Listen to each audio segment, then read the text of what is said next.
सभी दोस्तों को नमस्कार, जय हिंद। मैं नरेश सिंह आप सभी का YouTube channel preparation of teaching anti net में स्वागत करता हूं। दोस्तों, आज के वीडियो में हम बात करेंगे यूजीसी नेट JRF यूनिट 1, जिसको कहते हैं टीचिंग एप्टीट्यूड यानी कि शिक्षण विक्षमता का लेक्चर नंबर मेरी तरफ से 17 है। इसमें जो है कुछ इनोवेशन इन एवल्यूशन सिस्टम यानी मूल्यांकन प्रणाली में नवाचार। आज की डेट में जो यूजीसी नेट के एग्जाम आ रहे हैं उसमें जो नया सिलेबस जोड़ा गया है उससे बहुत ज़्यादा क्वेश्चन आ रहे हैं और उसी के आधार पे आज का लेक्चर है मूल्यांकन प्रणाली में नवाचार। यह पेपर आपका यूजीसी नेट के साथ साथ UGC net SLH PhD and assistant professor के फर्स्ट पेपर के लिए काफ़ी आपकी हेल्प करेगा और साथ ही आपको जो है मार्गदर्शन का काम भी करेगा। दोस्तों, चलते हैं अपने टॉपिक पे इनोवेशन इन एवल्यूशन सिस्टम, मूल्यांकन प्रणाली में नवाचार। सबसे पहले कुछ हम इसके बारे में देखते हैं थोड़ा सा संक्षिप्त में। मूल्यांकन और आकलन किसी भी शिक्षण अधिगम प्रणाली का एक महत्वपूर्ण तत्व है। अगर वहाँ पर मूल्यांकन ही नहीं है तो उस शिक्षण का कोई महत्व ही नहीं है। सन 1990 में भारत सरकार ने NIOS को पूर्व स्नातक तक के शिक्षार्थियों की परीक्षा लेने और उत्तीर्ण शिक्षार्थियों को प्रमाण पत्र देने का अधिकार दिया और इस प्रकार राष्ट्रीय परीक्षा बोर्डों में एक बोर्ड बना। यह बोर्ड जो है अप्रैल, मई और अक्टूबर, नवंबर में प्रति वर्ष में 2 बार सार्वजनिक परीक्षाओं का आयोजन कराता है। शिक्षा को जीवंत और समयानुकाल बनाने के लिए उसकी विषय वस्तु एवं शिक्षण पर विधियों में नवीनता लाना अति आवश्यक है। यानी कि जो शिक्षक है उसको जो जीवन से जोड़ने के लिए और उसको समय के अनुकूल बनाने के लिए उसके विषय वस्तु में भी और साथ साथ जो शिक्षण की प्रविधियां हैं उनमें भी नवीनतम यानी नवाचार लाना बहुत आवश्यक है। नवाचार का अर्थ ऐसे परिवर्तन से है जो पूर्व स्थापित विधियों यानी जो पहले से विधियाँ चल रही हैं, कार्यक्रमों एवं परंपराओं का समावेश करता है। शैक्षणिक नवाचार की कोई सीमा नहीं है। मूल्यांकन के क्षेत्र में भी नवाचार हुआ, जैसे रटने की पद्धति को ख़त्म करना। पहले क्या है, रटने की पद्धति या मेमोरी लेवल ज़्यादा प्रयोग होता था, लेकिन आज की डेट में उसको ख़त्म किया जा रहा है। सेमेस्टर प्रणाली लागू करना, ग्रेडिंग प्रणाली इत्यादि। शिक्षा डायरी भी नवाचार का ही प्रयोग है, जिसमें संकेत तक लिख के छात्रों का अधिगम मूल्यांकन किया जाता है।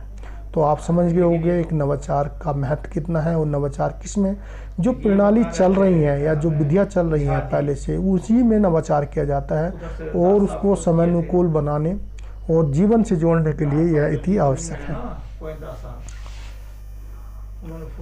मूल्यांकन प्रणाली में नवाचार, तो इसमें देखते हैं मूल्यांकन में क्या क्या नवाचार हुआ है।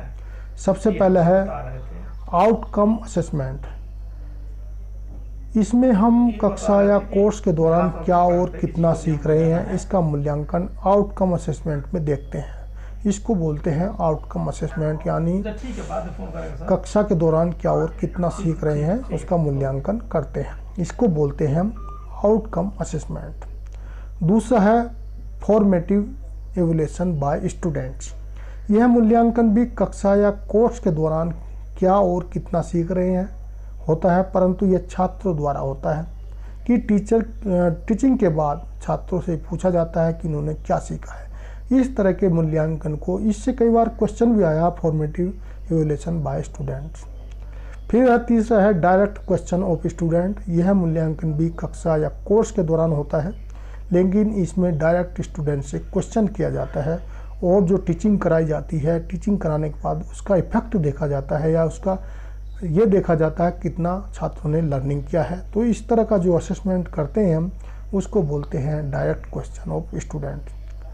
फिर उसके बाद है नंबर 4 पे minutes papers and just in time. इसमें क्लास समाप्त होने के बाद एक पेपर पे कुछ प्रश्न दे दिए जाते हैं और करने के बाद तुरंत ले लिए जाते हैं और पता किया जाता है कि छात्रों ने कितना सीखा।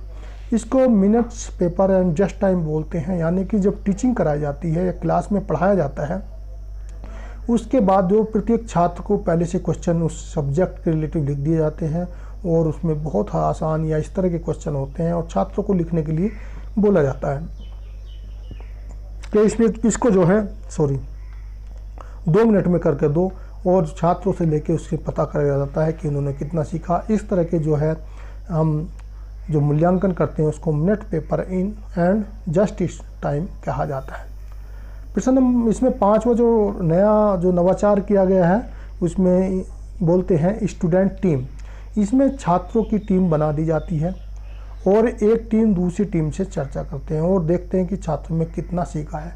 और इसमें क्या होता है, 2 टीम होती हैं, कोई भी टॉपिक दे दिया जाता है, टॉपिक देने के बाद छात्र आपस में चर्चा करते हैं। इसमें छात्रों का ऑब्जर्वेशन किया जाता है और उससे पता चलता है छात्र कितनी गहराई तक या कम सीखे होते हैं, तो चर्चा के दौरान और भी छात्र आपस में जानकारी को शेयर करते हैं तो उसको और सीख जाते हैं। इसको स्टूडेंट टीम कहते हैं। यह भी जो है इनोवेशन इन इवोल्यूशन का अगला नंबर है। फिर है स्टूडेंट कोर्स नोट्स। इसमें छात्रों से कोर्स के नोट बनवाए जाते हैं और देखा जाता है कि किसने कितना सीखा। होता क्या है दोस्तों, कोई भी एक सब्जेक्ट ले लिया जाता है और उसमें जो है स्टूडेंट को बताया जाता है कि आप प्रत्येक छात्र अपने अपने नोट्स बनाएंगे। अब नोट्स बनाते हैं छात्र, नोट्स को देखने के बाद पता लगता है कि छात्र ने कितना सीखा है और कितने इंटरेस्ट से नोट को बनाया है और कितनी जानकारी इसने एकत्र किया है। तो इस तरह के जो है एवोल्यूशन को या मूल्यांकन को स्टूडेंट कोर्स नोट्स कहा जाता है। 7वां नंबर पॉइंट है चेन नोट्स। जब क्लास चल रही होती तो उस समय एक ही पॉइंट दे दिया जाता है और उस पर लिखने को कहा जाता है और देखा जाता है कि छात्र कितना सीख रहे हैं। इसमें क्या, क्लास चल रही होती है, उसमें एक ही कोई पॉइंट जो छात्रों को दिया जाता है। छात्र क्या करते हैं, उसमें अपने अपने विचार लिखते हैं या अलग अलग छात्र उसके अलग अलग पार्ट्स को लिखते हैं और उससे भी एक उनका मूल्यांकन किया जा सकता है। यह भी मूल्यांकन का नया नवाचार है। 8वां है स्टूडेंट ग्रुप। इसमें स्टूडेंट के ग्रुप बनाते हैं, एक ग्रुप दूसरे ग्रुप से क्वेश्चन रिप्रेजेंट करते हैं और देखते हैं कि छात्रों में कितना सीखा है। और इसमें जो है एक ग्रुप अगर नहीं बताता तो उसको पेनल्टी भी लगाई जाती है, तो इसमें पता चल जाता है कौन सा ग्रुप कितना है। तो ये भी नवाचार का एक नया तरीका है। 9वां जो है इसमें अगला इनफॉर्मल कन्वर्सेशन। इसमें क्लास के बाहर किसी भी प्रकार के लेटर या ईमेल से जानकारी लेते हैं, इसको ही जो है इनफॉर्मल कम्युनिकेशन या कन्वर्सेशन बोला जाता है। 10वां इसमें जो नया नवाचार में जो मूल्यांकन में इवोल्यूशन में जो इनोवेशन है वो है आउटसाइड इवोल्यूशन। इसमें स्कूल के बाहर का टीचर आकर छात्रों का मूल्यांकन करता है या इवोल्यूशन करता है या उनका टेस्ट लेता है। यह एक नया तरीका है। और 11वां है इंडेक्स कार्ड। इसमें कार्ड पर अलग अलग छात्र से अलग अलग प्रश्न लिखकर प्रश्न पूछे जाते हैं, यानी कि इस क्लास चल रही होती है, क्लास चलने के बाद छात्रों को जो है 10 छात्र हैं, 10 के 10 छात्र को अलग अलग क्वेश्चन दे दिए जाते हैं। एक क्वेश्चन कभी रिपीट नहीं किया जाता और उसके आधार पर पता लगाया जाता है कि छात्र कितना सीख रहे हैं। ये भी जो है एक नया नवाचार है मूल्यांकन में। 12 है सेल्फ असेसमेंट। इसमें छात्र स्वयं का असेसमेंट करता है या स्वयं का टेस्ट देता है।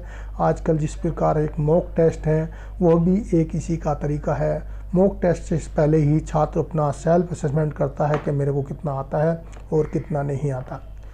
13वां नंबर है एप्लीकेशन आर्टिकल। इसमें छात्र आर्टिकल लिखता है और उसका असेसमेंट किया जाता है।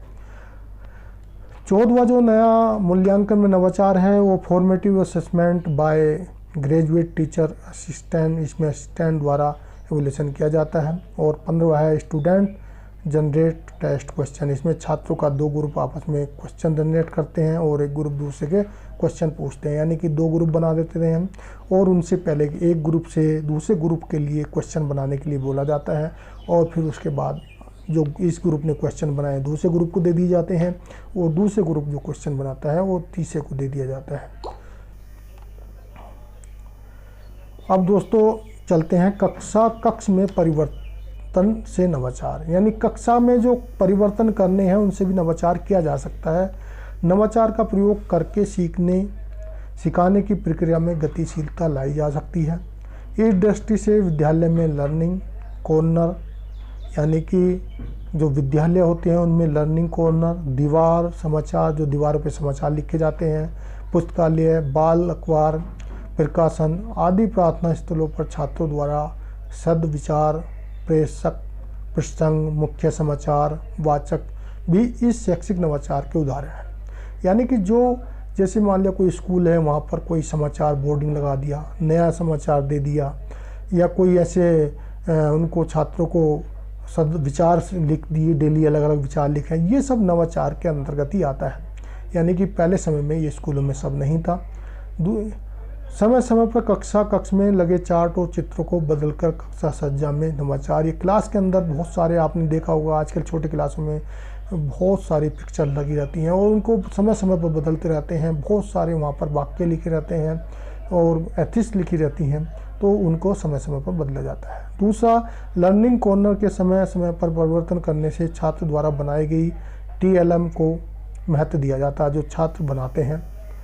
इसमें है रोटेट सिस्टम, सभी छात्रों को बारी बारी से पंक्ति में बैठाने के अक्षर दिए जाते हैं। यानी कि इसमें एक नियम बना दिया जाता है कि आज रोल नंबर इतने से इतने तक फर्स्ट रो में, रोल नंबर इतने से सेकंड रो में, फिर थर्ड रो में, और लास्ट वाले इसी तरह ये आज जो सबसे फर्स्ट में हो कल सेकंड में, थर्ड में, इस तरह एक चेन बना दी जाती है। इससे भी नवाचार लाया जा सकता है। बच्चों को अपनी इच्छा अनुसार कभी कभी लिखने एवं कला बनाने का अवसर देना। जब बच्चों की इच्छा हो तो उनको भी ये करना चाहिए, ये भी एक नवाचार का सिस्टम है। निष्प्रयोजन वस्तु से क्राफ्ट या प्रोजेक्ट बनाना, कुछ ऐसी खराब वस्तुएं हैं या घर में यूज होने वाली हैं, स्कूल में है, उन चीज़ों से प्रोजेक्ट बनवाया जाए, ये भी एक नवाचार किया जा सकता है। कहानियों, गीतों, गतिविधियों को पाठ्य विषयों में संबंधित करके विज्ञान के छोटे छोटे प्रयोग कक्षा में करवा के, जो विज्ञान के प्रयोग होते हैं उनको हम कक्षा में समय समय पर करवाते हैं, उससे भी नवाचार किया जा सकता है। बच्चों को लर्निंग बाय सेल्फ का अवसर देना चाहिए, या बच्चों को इस तरह का मोटिवेट करना चाहिए कि वह खुद ही अपना लर्निंग करने लगे। 9वां पॉइंट है सामान्य ज्ञान प्रतियोगिता, सुलेख प्रतियोगिता, कला प्रतियोगिता, विज्ञान प्रतियोगिता, व्याकरण प्रतियोगिता का समय समय पर आयोजन करना चाहिए, ये भी एक नवाचार का उदाहरण हो सकता है। तेज एवं धीमी गति से सीखने वाले बच्चों का ग्रुप बनाकर एजुकेशन सपोर्ट देना चाहिए। यानी कि जो बच्चे कमज़ोर हैं उनको अलग छांटना चाहिए, फिर उनको किस चीज़ में ज़्यादा पढ़ाने की आवश्यकता है, ये भी एक नवाचार किया जा सकता है। अभिनय या नाटक का प्रयोग विषय वस्तु को समझाने के लिए किया जा सकता है, क्योंकि बहुत सारे पहले नाटक होते थे, अभी नहीं हो रहे हैं इतने, अभी तो मोबाइल हो गया है, तो उससे भी नवाचार किया जा सकता है। गणित प्रयोगशाला का निर्माण, जिसमें छात्र एवं शिक्षकों के सहयोग से बनी चीज़ें, आकृतियाँ, सिक्के, गोली, सूत पट्टिका आदि, इससे रटने की बजाय संबंध विकसित होने में मदद मिलती है। ये जो उपरोक्त क्लास के लिए हैं, यानी कि कक्षा में कैसे नवाचार हमने पहले पढ़ा, जो हम मूल्यांकन में नवाचार करते हैं, यानी कि मूल्यांकन में वो मूल्यांकन में जो नवाचार है वो है, और ये कक्षा में नवाचार कैसे किया जा सकता है, इसके बारे में कुछ पॉइंट थे। दोस्तों, यह वीडियो यहाँ पर ही ख़त्म होता है। वीडियो अच्छा लगा तो वीडियो को लाइक कर दें, दोस्तों को शेयर कर दें। अभी तक चैनल को सब्सक्राइब नहीं किया है तो आप सब्सक्राइब कर लें, साथ में लगी बेल आइकन को दबा लें, और आप मेरी वेबसाइट पे भी जो है विजिट कर सकते हैं ldcnetexam.com पे। आपको यहाँ ये सब कुछ वहाँ पर पढ़ने के लिए मिल सकता है और मिल जाएगा। और मेरा व्हाट्सएप नंबर 8825072295। दोस्तों, वीडियो अच्छा लगा तो वीडियो को लाइक करें, दोस्तों को शेयर करें। थैंक